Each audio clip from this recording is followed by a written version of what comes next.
نحمدہ ونصلی ونسلم علی رسولہ الکریم اما بعد اعوذ باللہ من الشیطان الرجیم بسم اللہ الرحمن الرحیم وذروا ظاہر الاسم وباطنہ صدق اللہ العظیم اللہم صلی علی سیدنا و مولانا محمد معدن الجود والکرم وآلہ وصحبہ وبارک وسلم۔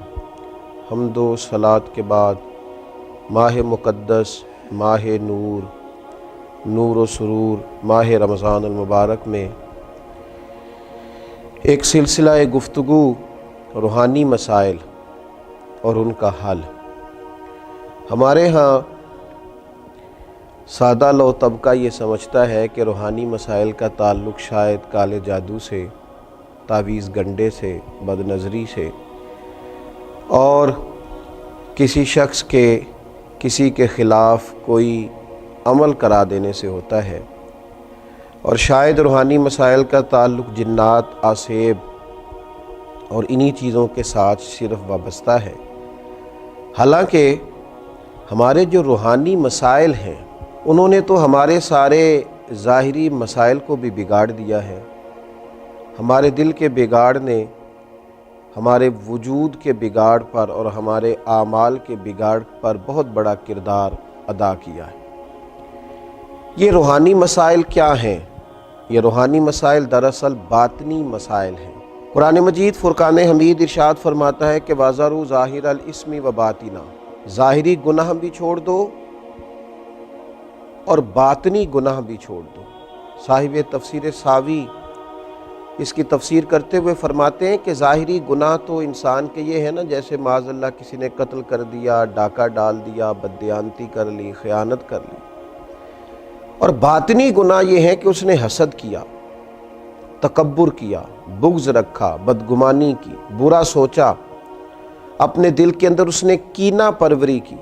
یہ سب وہ باطنی گناہ ہیں جو انسان کے دل کو بگاڑ دیتے ہیں، اس کے باطن کو میلا کچیلا گدلا کر دیتے ہیں۔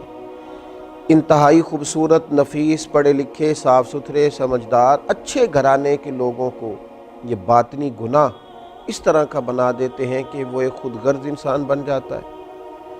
اس کا رویہ انسانوں کے حق میں انتہائی بد اخلاقی کا ہو جاتا ہے۔ یہ جو باطنی گناہ ہیں، یہ جو باطن کے میل کچیل ہیں، حضرت سیدنا امام غزالی رحمۃ اللہ علیہ فرمایا کرتے تھے ظاہری اعمال کا باطنی اوصاف کے ساتھ خاص تعلق ہے۔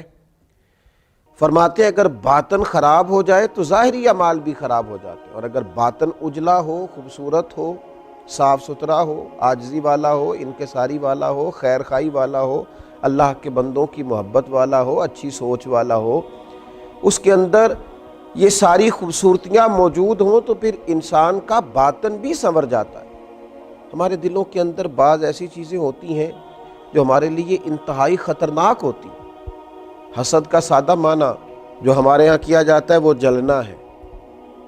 تو مجھے بتائیے جو آدمی جل رہا ہوگا وہ سکون کیسے پائے گا؟ بغض کا معنی دل پر کسی کے لیے بوجھ رکھنا بھی کیا جاتا ہے۔ تو جب اپنے دل میں کسی کے لیے بوجھ رکھا جائے گا، تکلیف محسوس کی جائے گی، تو کیا انسان قرار پائے گا؟ تکبر کا معنی یہ ہے کہ آپ نے اپنے آپ کو بڑا جانا، کسی کو چھوٹا اور حقیر سمجھا۔ تو جب ہر وقت آپ اپنی بڑائی ہی کے چکر میں پڑے رہیں گے تو کیا دل کو قرار آئے گا؟ تو یہ وہ باطنی اور روحانی مسائل ہیں جو سامنے والے کا تو شاید کچھ نہیں بگاڑتے، لیکن اپنے آپ کو وہ تکلیف میں، اذیت میں، پریشانی میں مبتلا کر دیتے۔ تو ان روحانی مسائل کی معرفت رکھنا، ان کا خیال رکھنا، نبی اکرم نور مجسم صلی اللہ تعالیٰ علیہ وسلم نے فرمایا تمہارے وجود میں گوشت کا ایک لوتھڑا ہے، اگر وہ ٹھیک ہو گیا تو سارا جسم ٹھیک ہو گیا، اگر وہ بگڑ گیا تو ہر چیز ہی بگاڑ دے گا، بگڑ گئی ساری چیزیں۔ یا رسول اللہ صلی اللہ تعالیٰ علیہ وسلم وہ کون سا لوتھڑا ہے؟ تو فرمایا وہ تمہارا دل ہے۔ اگر تمہارے دل کے اوپر میل کچیل ہو، بغض ہو، عداوت ہو، کینہ ہو، حسد ہو، تکبر ہو، بدگمانی ہو، تو وہ سارے جسم کو بگاڑ دے گا، تمہیں شدید تکلیف میں مبتلا کر دے گا۔ لیکن اگر دل صاف ہو، اگر دل میں عجز ہو، اگر دل میں محبت ہو، اگر دل میں خلوص ہو، دل میں للہیت ہو، اگر دل کے اندر کسی کے لیے درد ہو، خیر خواہی ہو، تو پھر یہ دل باقی اعمال کو بھی سنوار دے گا۔ اسی لیے امام غزالی رحمۃ اللہ علیہ فرمایا کرتے تھے کہ دل ایک تنے کی طرح ہے۔ درخت کا جو تنا ہوتا ہے اس کی مانند دل ہے۔ اگر تمہارا دل صاف ہے تو پھر جو اوپر شاخیں لگیں گی تنے کے وہ بھی خوبصورت لگیں گی، پھول لگیں گے، پھل لگیں گے، توانائی ہوگی۔ لیکن اگر دل ہی بگڑ گیا ہے، پاک ہوئے تے پاک ہی ملدائی تے بنا پاکوں پاک نہیں ملدا، سارے جسم دے تون دے نالوں اکو تولے ٹکڑا دل دا۔ اور اقبال کہنے لگے دلے بیدار پیدا کر، کہ دل خوابیدہ ہے جب تک، نہ تیری ضرب ہے کاری نہ میری ضرب ہے کاری۔ دل اگر صاف ہو، یہ جو باطنی ہمارے مسائل ہیں، یہ جو روحانی مسائل ہیں، جب تک ان کا ادراک نہیں ہوتا، اعلیٰ حضرت فاضل بریلوی رحمۃ اللہ علیہ فتاوی رضویہ شریف میں ارشاد فرماتے ہیں کہ جو مسائل ہیں نا علم قلب کے، دل کے جو مسائل ہیں، فرماتے ہیں یہ بھی فرض ہے ان کا سیکھنا بھی۔ کون سے مسائل؟ فرماتے ہیں جیسے تواضع سیکھنا، جیسے توکل سیکھنا، جیسے اخلاص سیکھنا۔ اس طرح باقی مسائل سیکھنا فرض ہے، یہ بھی سیکھنا فرض ہے۔ اور فرماتے ہیں جس طرح بہت سے حرام چیزوں کی معلومات ہونی چاہیے کہ یہ ٹھیک نہیں، یہ منع ہے، یہ درست نہیں ہے، اس سے اللہ رسول ناراض ہو جائیں گے، اسی طرح جو محرمات باطنیہ ہیں، یعنی تکبر ہے، ریا ہے، عجب ہے، حسد ہے، ان کی معلومات ہونا بھی ہر مسلمان کے لیے فرض ہے۔ اور پھر آگے چل کے آپ ارشاد فرماتے ہیں عظیم روحانی پیشوا سلسلہ قادریہ کے عظیم روحانی بزرگ اعلیٰ حضرت فاضل بریلوی رحمۃ اللہ علیہ ارشاد فرماتے ہیں جس طرح پنجگانہ نمازوں کی فرضیت جاننا ضروری ہے، اسی طرح حصول اخلاص کا علم ہونا بھی ضروری ہے۔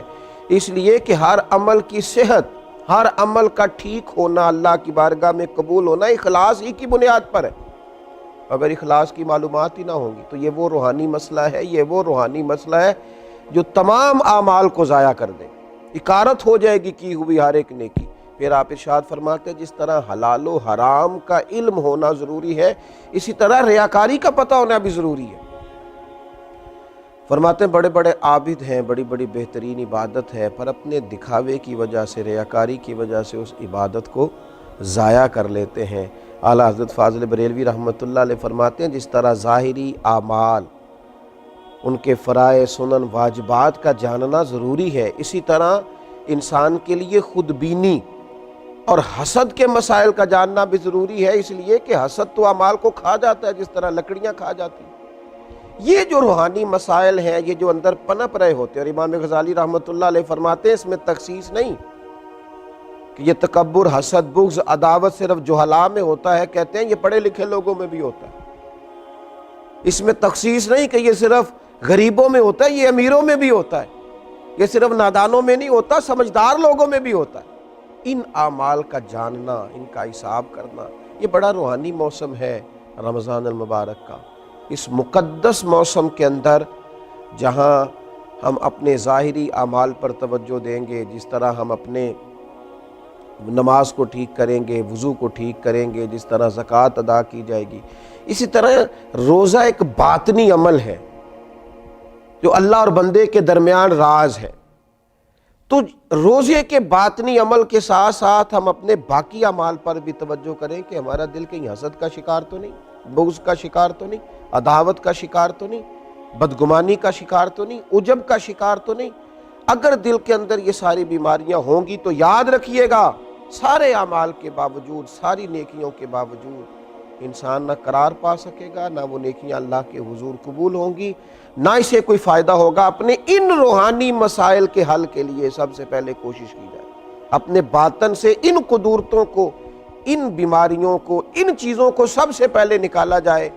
اگر دل صاف ہو جائے، دل پاک ہو جائے، دل طہارت والا ہو جائے، دل عاجزی والا ہو جائے، دل درگزر والا ہو جائے، دل خلوص والا ہو جائے، للہیت والا ہو جائے، دل اللہ کی محبت والا ہو جائے، رسول اللہ کی غلامی والا ہو جائے، تو پھر دل دریا سمندروں ڈونگے کون دلاں دیاں جانے، 14 طبق ساڈے دلے دے اندر، اسی تمبو وانگوں تانے، اور پھر تو کیفیت یہ ہو جاتی ہے کہ ہم نے دل میں سجا رکھی ہے تصویر یار. جب یہ ساری بیماریاں نکل گئیں اب ہم نے دل میں سجا رکھی ہے تصویر یار. بس ذرا گردن جھکائی دیکھ لی. اللہ تعالی ہمیں ان روحانی مسائل سے نجات عطا کرے اور ان بیماریوں سے شفا عطا کرے. آخر دعویٰ یعنی الحمدللہ رب